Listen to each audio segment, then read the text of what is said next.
Welcome to the 2024 Liddon Lecture. I'm Andrew Hobley, Principal of the Society of the Faith.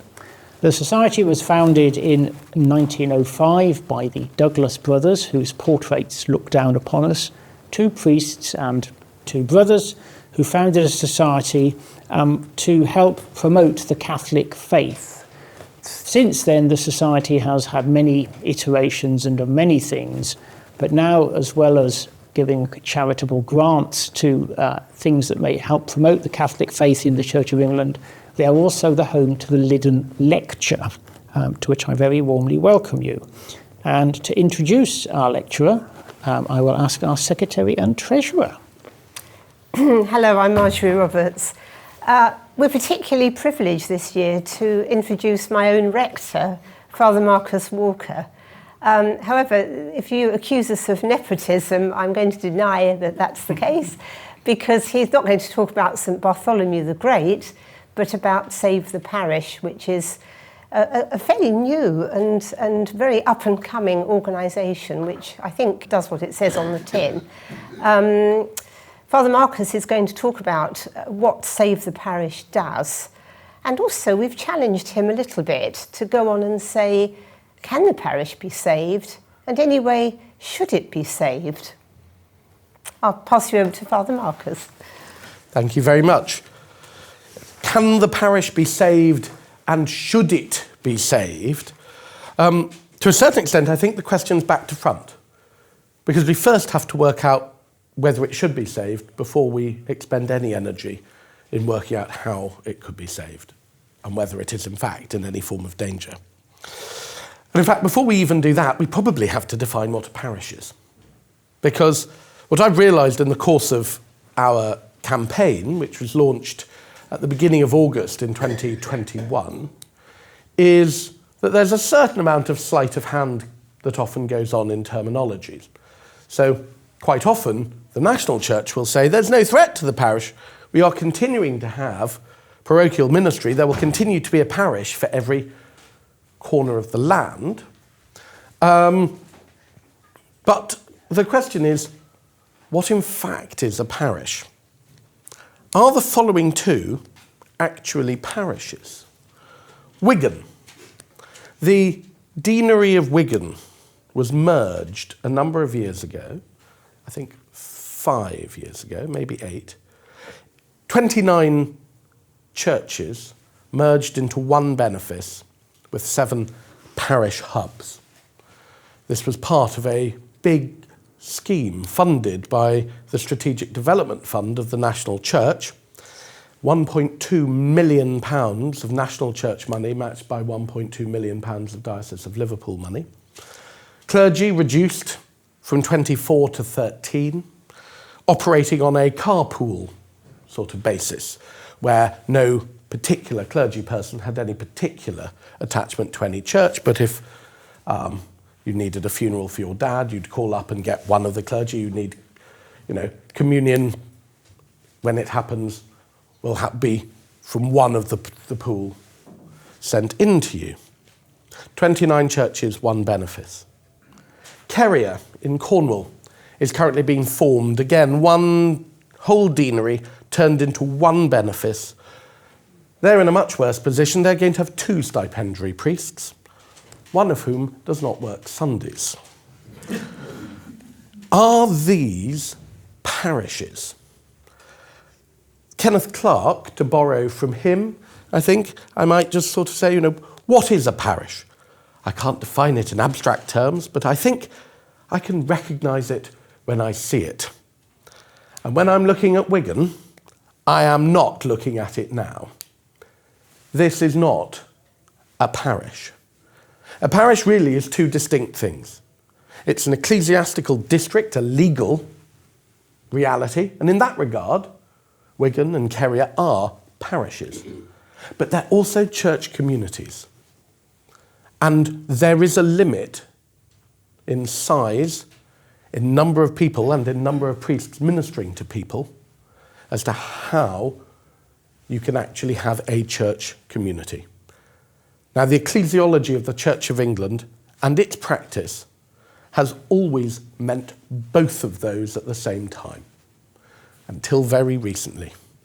The ecclesiastical parish, the legal parish, was also coterminous with an area and with a number of people being ministered to that could actually credibly be called a church community. And that is what has changed. Other Anglicans in these isles, like in Scotland, the Episcopal Church, in fact most of the Anglican Communion, and others among our ecumenical friends, particularly in the nonconformist churches, have a different ecclesiology.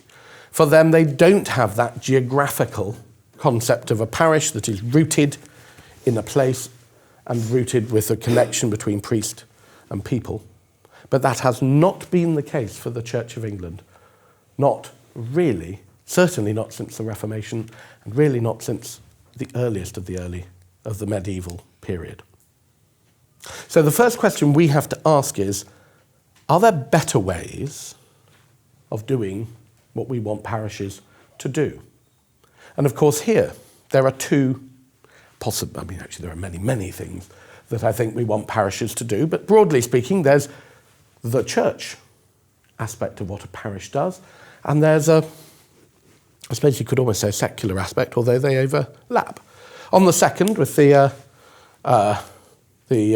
National Churches Trust downstairs, it would be appalling not to mention their excellent report, The House of Good, which has used the Treasury's own model of Green Book, sort of the Green Book methodology, to assess what the social benefit is to the economy of the work that parishes do across the country. And they, using the Treasury's own methodology, have come up with the figure of £55 billion of social benefit. And that is all of the activities that parishes do, whether it's nursery schools or tea groups for the elderly or soup kitchens or whatever else across the country. £55 billion worth of activity conducted by parishes. And 45% of all Grade 1 listed buildings are Church of England churches. 41% of Grade 1 listed buildings are basically kept up exclusively by the hard work and dedication of the people who either go to those churches or in some ways connected to them. That is a vast amount of money that the state will need to spend if those churches cease to operate. But there's another side to what we hope and want parishes to do, certainly as Christians. It's the spread of the gospel. It's people coming to Christ. It's being a Christian presence in that part of the world. It's having Christian ministry ministered, people having somewhere to go to grieve for their dead father, to celebrate the birth of a child, to go and experience all of the transcendent moments of life, and indeed to tell time in the boring times of life. That is what parishes, that's what churches do. And it's important to ask, are there better ways of doing this? And has the parish been a block on the mission and ministry of the church over the last 50 to 100 years? Because certainly that's the charge. Quite a lot of the people pushing for the changes in the Church of England will basically say, well, when parishes were fully funded and you had a lot more money, numbers went down. It wasn't exactly as if this worked. So I think it's important to look at that charge first and to explore what it is that we actually want to save. A perfect example of this charge is Canon McGinley, who is the head of one of the big church growth companies, I suppose, communities in the Church of England, whose words really triggered the founding of Save the Parish. He, in launching the Church of England's plan to create 10,000 lay-led churches meeting in people's living rooms, declared that the key limiting factors for the church were a building, a stipend, and a long, costly theological education. And I think you could really say that what Save the Parish was founded to do was to support building stipends and long costly theological educations. But the challenge is that these are the things that are actually holding us back. They're costing too much and they don't actually work. Well, we can essentially, there are a couple of points to consider when we're reflecting on this. The first is that there is a certain element of Anglican exceptionalism in the idea that there was anything particular that we were doing that caused our part in the general collapse of Christianity across the West to happen here. What has been happening with the Church of England over the course of the last 60 to 70 years is what has happened in France, what has happened in Belgium, what has happened in Sweden, what has happened in Germany, and what is now happening in the United States. I'm not sure that anybody can say that their particular model in the West has held out well. Is it, though, when looking across the world, is it that we should, in fact, have an eye to the more excitable, perhaps even enthusiastic alternatives from the United States or from Africa that seem to be growing or seem to have had bursts of growth? I would suggest, first of all, that America is very much showing that this has a shelf life, as the numbers attending church in the United States are crashing faster than they have ever crashed in Europe at any one time. And secondly, that we need to consider that we're not coming from a blank slate. We're building on what it is that we already have and working out whether the alternatives do or don't work. The good thing is the hard work's been done on that. Actually, the national church, for all that I might criticise it from time to time, has in fact conducted quite a lot of studies into what causes growth, what causes decline, where do we see green shoots of recovery, where do we not? And what's quite astonishing is how different the answers to their reports are from the actions that they take. So to give some examples, their own report in 2014, From Anecdote to Evidence, says amalgamations of churches are more likely to decline. The larger the number of churches in the amalgamation, the more likely they are to decline.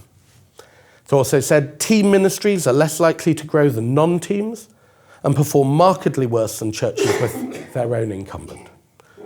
They didn't like that report, so 4 years later they had another, which was called Going Deeper, in which they said an increase in clergy is associated with the likelihood of growth in attendance, while a decrease in clergy is associated on average to a decline in attendance. This is borne out in the studies that have been conducted of the earliest attempts to create new styles of parishes. And Wigan is ground zero for this. This was the first big attempt to turn whole deaneries into parishes. And the results are astonishing. 1/3 of the congregations left the church in 5 years. Giving was down by 1/3. They had predicted that it would be up by a full half. The deficits of those churches, this is of all the churches together of the deanery, increased annual deficit from £56,000 per annum to £295,666 pounds per year. The cost to the national church of this project was 1.2 million. The cost to the diocese was 1.2 million. Who, though, was to blame for this collapse in numbers and giving? Traditionalists and older people who felt sidelined. And what was the solution proposed to this? And let's not forget, what had happened was a collapse in clergy from 24 to 13, the merging of churches, the collapse in traditional styles of worship. What was the solution? Intergenerational activities with older and younger people getting together, e.g. technology sessions, ballroom dancing, and handicrafts. They asked for bread and were given a handicraft session. Nationally, the project of spending vast sums of money on new projects was attempted through the Strategic Development Funding Project and then assessed by Sir Robert Choate, the former head of the Office for Budget Responsibility. In the first 6 years, £176 million was earmarked for these projects, which could not be spent in rural areas and could not be spent on any ongoing ministry and could not be spent on any style of service that that church usually used. Although I do note, Holy Trinity Brompton was never asked to do a service of benediction in order to get hold of its portion of that money. But nonetheless, these projects were predicted to bring 89,000 new witnessed disciples. No, 89,000 new members of the congregations into the church. The results were appalling. 12,000 new witnessed disciples, which was itself a slightly weasel term because they'd slightly redefined what these people should be, and it includes essentially anybody who'd ever turned up to a coffee morning or anybody who'd ever gone to a mums and toddlers group, even if there was no actual worship involved in that. And even then, of the 12,000, half were thought to be transfers from other churches. That's £176 million. That's approximately £12,000 a person. I think I'd do a better job just with bribery. So the evidence is that the best way to bring people into church, the best way for the Christianity actually to survive in this country is to use the wonderful inheritance that we have been gifted by previous generations of buildings and stipends and long costly theological education, but particularly of this idea of communities being clustered around churches and having ministry which can actually affect people's lives on a personal, relational basis. And the Church of England's own evidence tells us this. So the next question is, can parishes be saved? Now, I suppose before now we've been looking at the ideological question. There's been an ideological objection to parishes. There has been a theological and ecclesiological view that parishes don't work and should be replaced with a new model, particularly brought out of certain styles of church in the United States and sometimes in arguments in Africa. But there's also the practical argument that parishes are functionally finished, which broadly speaking can be summed up in there's no money and there are no priests. We don't have enough money to fund this model, and where are we going to find all the priests to staff it? Well, let's deal with each in turn. No money. Well, the church commissioners have an endowment of £10.2 billion. They disperse over 100 million now a year. This money was has been set aside and is still, by law, supposed to be spent on making additional provision for the cure of souls in parishes where such assistance is most required. That was essentially all it could be spent on until 2018, where a sneaky little clause was put into a miscellaneous provisions measure, which was just, and for any purposes that the Archbishop's Council might have need of, which we're told was just in order that they could have a secretariat. And, it turns out it actually means that the entire amount of money can in fact be spent on whatever the Archbishop's Council wants. And it was at exactly this time that the Chief Financial Officer of the Church of England declared that the Church must stop subsidising failure. And by failure, he meant churches that were declining or churches that were too poor to look after themselves. The theory that governs the current financial settlement of the Church of England was expounded in General Synod by the current Chief Financial Officer, that is, today's church should be funded by today's generation. And regularly with reference to Africa, poor communities there, is the line that people who care about their faith will ensure that their church survives and will give accordingly.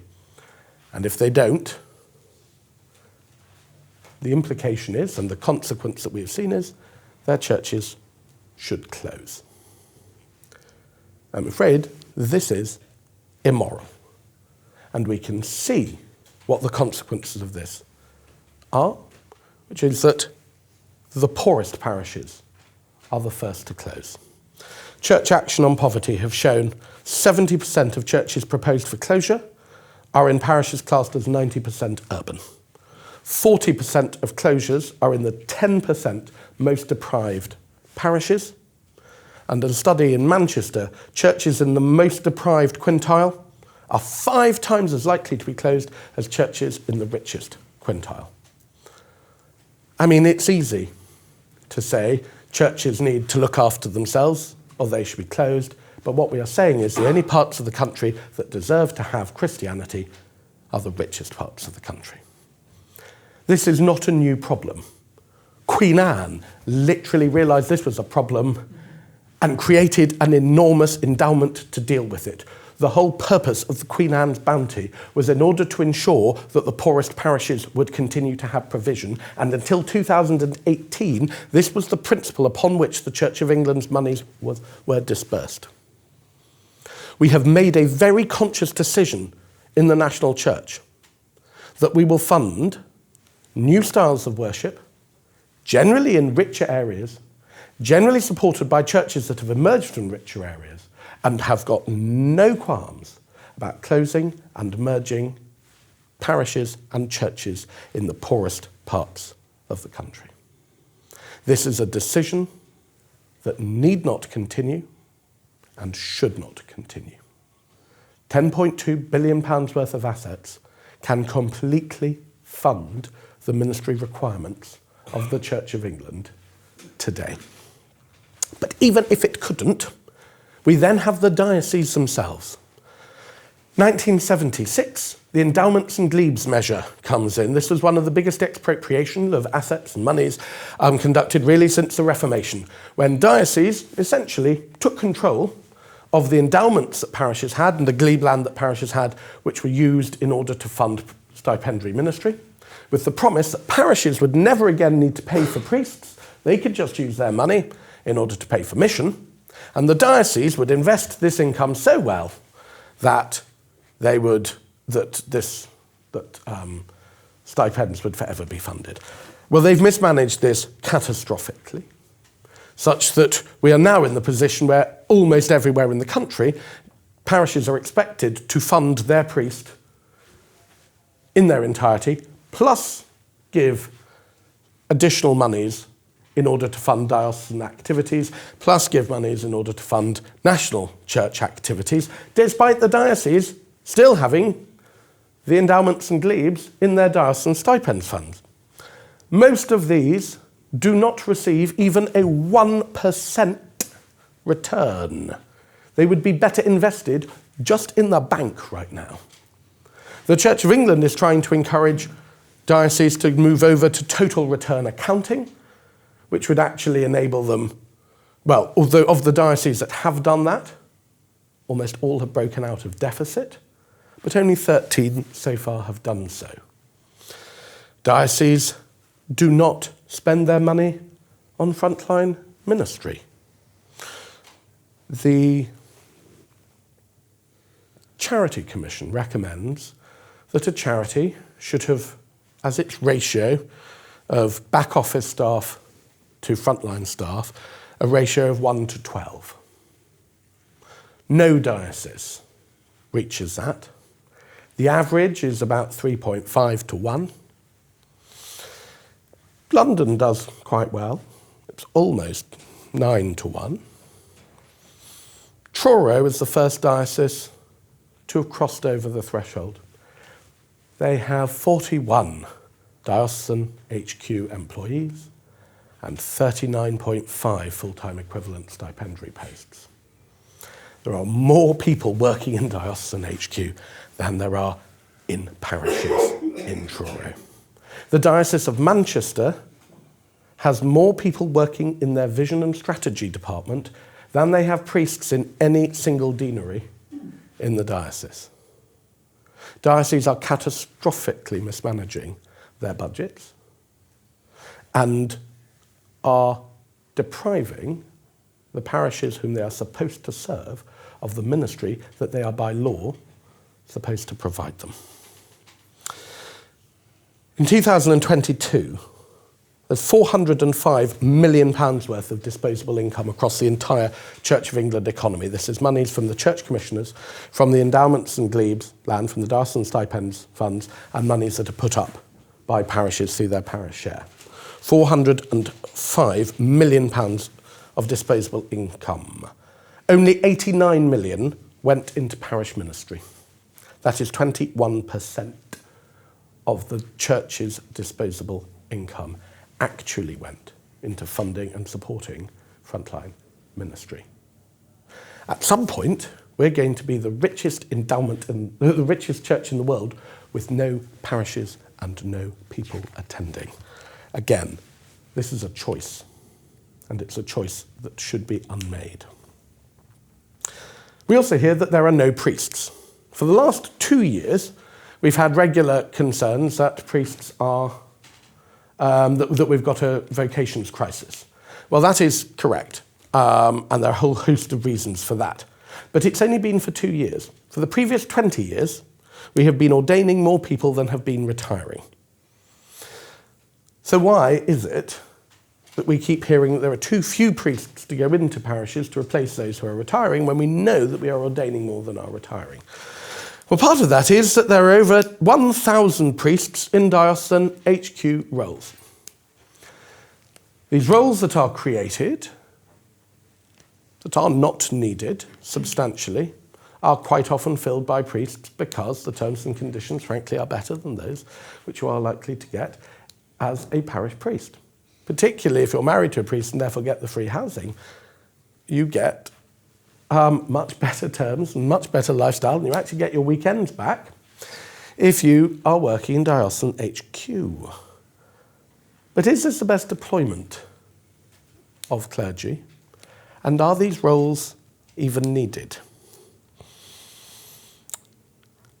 We do have questions as to how to bring more priests in, and it's absolutely essential that more money is spent at this, that we actually ask ourselves whether the new heavily bureaucratic system that was introduced 3 years ago is actually sensible, whether the decline in the stipend and the pension is having the obvious consequence of fewer people being interested in going into being a priest, whether creating unmanageable jobs with 23 churches and only one priest willing to operate on Sundays is remotely sustainable emotionally and intellectually and spiritually, and whether the consequence of people not knowing their clergy personally means that they don't see this as something that they might go into is having an impact. But as things currently stand, it is not that we don't have the priests to fill the posts.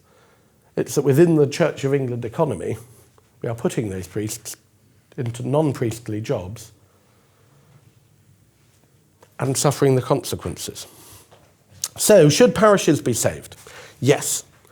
This is the best form of ministry invented. We have been gifted the parish system, the churches that form the heart of them, and a priesthood that is still large enough to be able to minister to them. Can they be saved? Yes. This is a matter of choice. We've got the ships, we've got the men, we've got the money too, to borrow a form of jingoism. But we only have that if the church leadership decides once more to value buildings, stipends, and long, costly theological education. if we can't turn that around, then the parish system will not be saved. Thank you.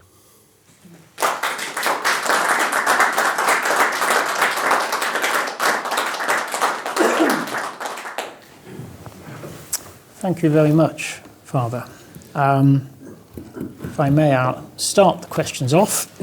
So what changed? We've had this lovely parish system for centuries, and I can't remember the exact dates, but very, very recently, something has changed. What? I suppose there are two changes. The first is that there has certainly been a decline in the number of clergy over the course of the last 50 to 60 years. And we have seen the development of team ministries over the course of that time. But as those were developed, the intention was that these would be clusters of teams in relatively contained geographic areas, not the entirety of a deanery. The big change has occurred in the last decade. And it has occurred, I would suggest, because there has been a change in the ecclesiology and theology of those at the top of the Church of England, whose views of the parish system are that it is at best outdated and at worst an active hindrance to ministry. And that is probably because they have experienced a great bubbling up of their personal faith in communities and churches which are extra parochial and possibly extra ecclesiam, certainly outside the Church of England. Thank you. Anybody got any? Oh, we have. I apologise if this question goes on a bit. I agree absolutely with all your criticisms. There are sort of two basic questions I want to ask. One is, isn't it the case that the parish system, which used to be defined as every blade of grass in this country is in a Church of England parish, died in the 19th century?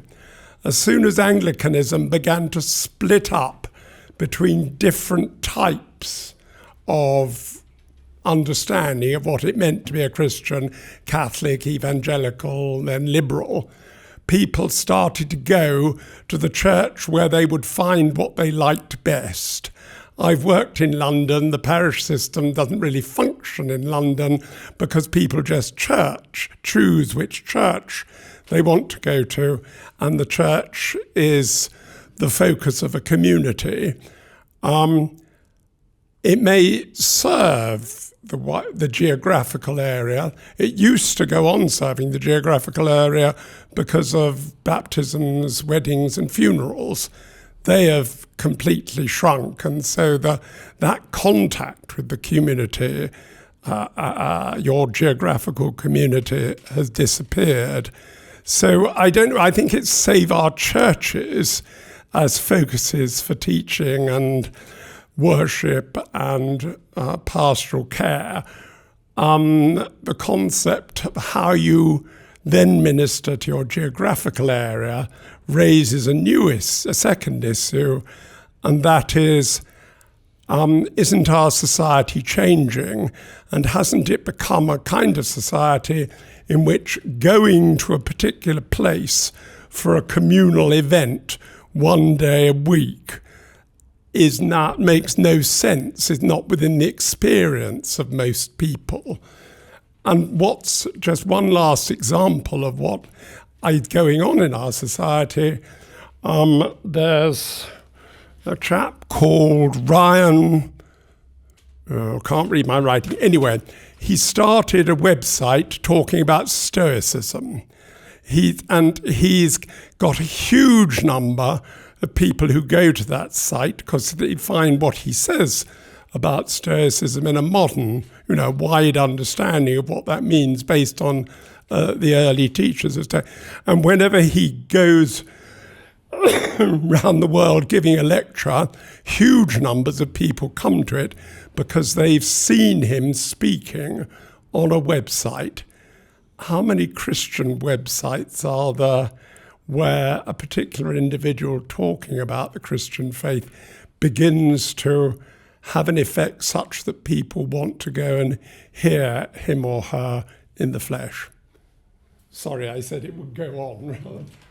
Well, I would take, if I could take those in reverse, in a way, I'd give one example of somebody who has been speaking online and whose thoughts and indeed experiences of Christianity lead to people wanting to go and hear what he has to say, and that's Tom Holland. In fact, I would say over half of those who've been confirmed in my church recently have started coming to church basically because they've read his book. So I think there you've got an interesting situation, and people have heard him on the podcasts among many other things. So I do think that that is happening. I also think there's an interesting development of people watching churches online first.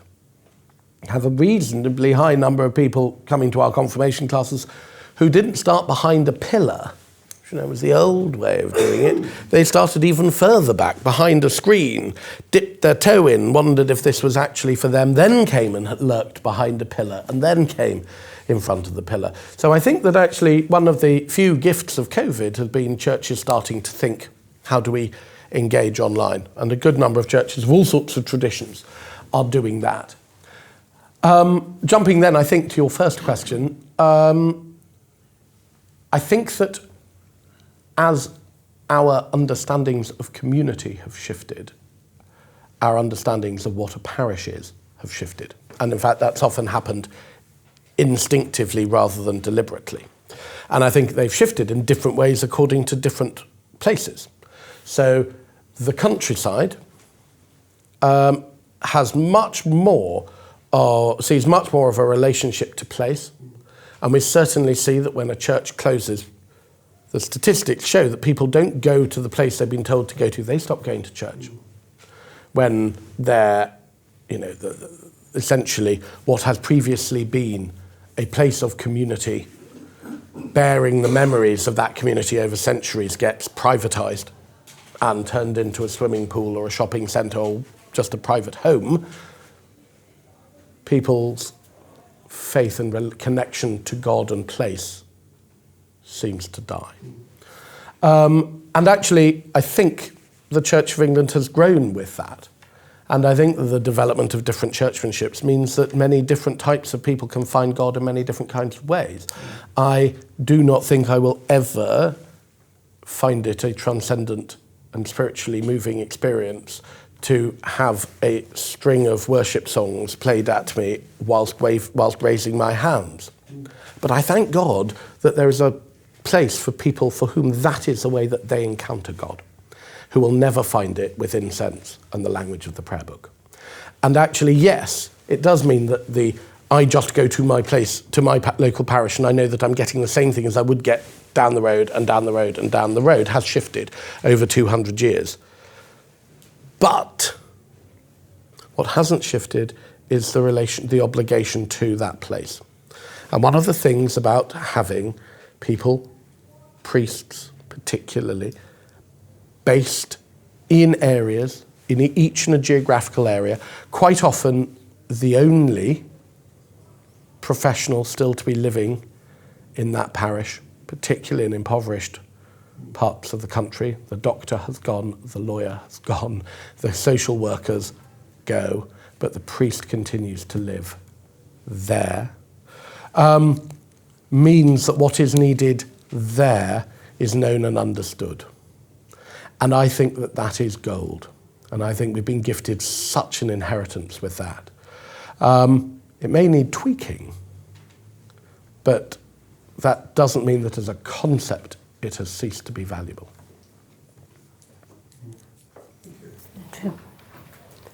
Thank you. Well, thank you, Father Marcus. I should say that our own parish is absolutely thriving, so we don't need to save that parish. We haven't said a lot so far about the laity who do keep our churches going. I tried to book a meeting room the other day for a charity which I run in my local town of St Albans, and the very nice lady who's been the hall manager for years told me she'd been sacked because she was too old and wasn't up with IT. And I just feel that a lot of older people, who are often the ones who've kept these churches going, are scared away by, claims that they're not young enough, or more often by the regulation, by the safeguarding and all this Charity Commission SORP. And it's almost too much for people to cope with, granted that they're volunteers. Would you like to say a little bit about that? Yes. One of the wonderful things about Save the Parish is it's almost entirely lay-led. You've got a rare clergy person from Save the Parish speaking here, and it is. I think the way that the Church of England views volunteers is quite astonishing. I doubt if any other institution in the world views volunteers with quite the degree of contempt that the Church of England views its own volunteers with. I think there is this view that, broadly speaking, anybody who volunteers for a church should be jolly grateful that the church has allowed them to volunteer, and must knuckle down and do all of the training that we've decided they need to do, fill out all of these forms that we've decided that they need to fill out, and be willing to crawl out after they've done a full day's work and come and do all of these things that we've decided they need to do. And, and if they don't like it, they can push off. We do that at exactly the same time as the Church of England is trying to redefine how ministry operates and making it considerably more lay-led. I think there's an astonishing statistic. Something like 40% of churches cannot now field 2 church wardens. Where they think that they're going to find the laity to lead these activities, I don't know.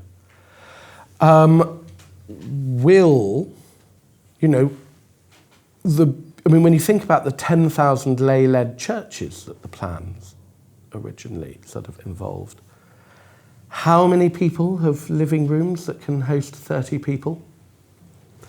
What happens when the person who owns that living room's hand starts to stray onto the young girl's thigh, and it suddenly becomes a safeguarding issue, but actually, do you want to lose where you always host this new church? Maybe you won't get quite as...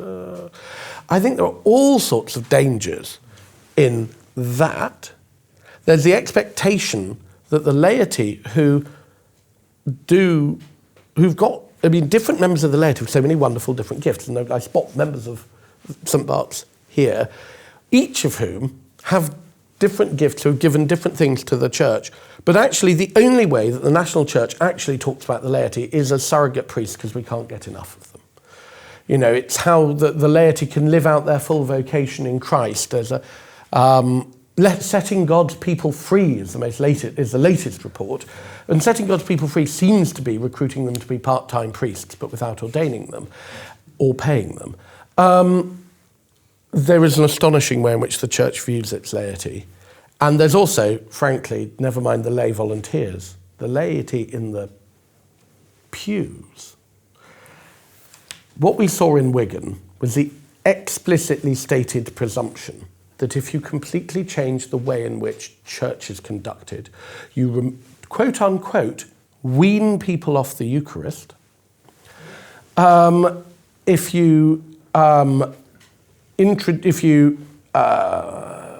cut the number of clergy who will be able to take services, they explicitly presumed that nobody would leave and that they would simply get new people in. And of course, what they forget, and what they forget when they close the church, what they forget time and time again, is people can vote with their feet. And when people are so hurt and so wounded by the actions of the local or the national church, they might find that their faith is better enhanced by listening to Radio 4's Sunday worship than by going back to where they have been hurt. And I think that's where a lot of the problems of the Church of England currently lie. Thank you. Just a factual point, as the one Scouser in the room, it is worth saying that the Liverpool diocese is overwhelmingly evangelical, but the part that they voted the part of the diocese they visited this on is the Anglo-Catholic part around Wigan. Thank you. Thank you for that. Thank you very much indeed. Can you say a little bit about how the campaign is going and what you're doing and your successes or otherwise so far? So the campaign really takes two, I suppose in a way, three strands. One is General Synod and the hope to mitigate such legislation as comes through. And in that we had quite a big early success. We fielded candidates across the country and had 150 people who used our logo or in some way associated themselves with us elected, 80 of whom regularly vote with us. That's given us a reasonable ability to speak on matters and B, to be in the room when things are being discussed.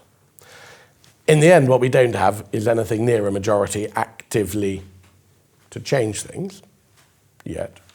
And of course, there's always the House of Bishops that it can vote to block anything that is proposed. But it means that the voice can be heard there.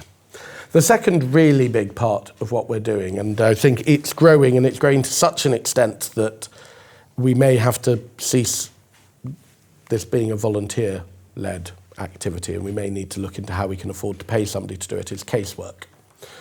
Parish after parish after parish, finding that they are having threats of closure or merger imposed upon them or withdrawal of clergy. And there are 3 or 4 of us who will try and walk with them and hold their hand and advise them and we've got some canon lawyers who give legal advice, because there is a total, one of the most outrageous things is that there is a total imbalance of legal power when it is decided that a parish will be closed or merged. The diocese, using the money given it by the parish share, can spend money on top-flight legal representation. The parish cannot use the diocesan registrar or anybody else on these purposes and has to fund its own legal advice. And inevitably, a parish that is on the chopping block probably doesn't have the money to be throwing at legal advice. So quite a lot is advising parishes of their rights, of their abilities, and most of all, under no circumstances, utter the word yes.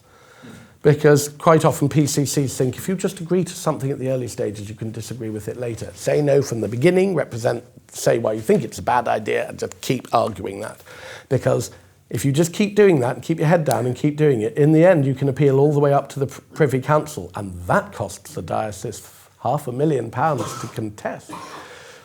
So, but working with parishes is the second huge tranche. And the third thing is trying to make enough noise in the media, social media, and so on. Because if there's one thing that the archbishops, I think, most are worried about, it is national news and national noise. That seems to get their attention in a way nothing else does. So those are the 3 strands. The campaign, I think, has had some reasonable, it's had quite a big success in that it's forced the Church of England to change the way it talks about things. If you look back at national documents of the previous 5 years before 2021, you will hardly find the word parish in there anywhere. From 2021, they started at least trying to show how these things will benefit parishes, how this will affect parishes, local parishes. Now, what you say is not necessarily matched by what you do, but it at least means you've got to be thinking about it. And that is a significant change. The second thing is it has really alerted people to what I think could best be described as a heist. The taking of monies that was very specifically set aside for parochial ministry in poor areas and spending it on a totally different project may be legal, but I am not sure it is moral, and it is explaining why suddenly this has become an issue. why the withdrawal of the funding from Chelmsford led to 60 redundancies and the consequent closures of churches. That this wasn't a natural disaster. This was absolutely chosen, and that's changing the conversation both at a diocesan level and at a national level. So we've had successes like that. We had one big legislative win, which was when there was a plan that during, again, in a miscellaneous provisions measure that's never supposed to do anything controversial, there was a little plan that during an interregnum, the person who would decide about selling the land of a parish in a particular area would not be the PCC, but the bishop. And we managed to get that stopped and put in only with the agreement of the PCC. So there was one little win on that I hope is the first of many. Any further questions from the floor? I'll ask one final question, if I may. You've mentioned that this is very much a lay organisation, Save the Parish. Some members of your congregation here, so they don't need to worry too much by the sound of it. What do you think the rest of us should do? The first thing is to realise actually how much latent power things like diocesan synods have. I mean, they try to muzzle them, but actually diocesan synods can vote down a budget and demand that posts be cut. So that means actually getting on there, and it means being bored out of your mind. But it is, in fact, useful. Ditto, just being involved in church governance, like things like PCCs, is really useful. Secondly, we're trying to set up, one of the other things that we're trying to do is to set up Save the Parish networks in different dioceses. And we have quite a successful one in Truro, although the bishop absolutely hates them. But they've really made a good amount of noise opposing a lot of the policies that are down there. We're just setting one up in Leicester and in Peterborough and in Bath and Wells. But it's actually to look into whether you might be able to help set something up, because we might oppose sort of centralised decision-making, but there's a danger when you've got a steering committee made up of essentially 8 people, that we're doing the same thing in responding to plans that come up from dioceses. It's actually people in the diocese who will best be able to understand whether proposals and plans are actually good, and who will actually be able to work out what's best to do there. So do be in touch with us about how to, whether you could be involved with setting something up regionally. Quite a lot of the stats can be found in little leaflets that are at the back. And also they're available on the Save the Parish website if you're watching from home. Thank you, Father. Well, I'd like to thank Father Marcus on behalf of the Society of the Faith, the Liddon Lecture, and I would like to ask you to thank him in the usual fashion, please.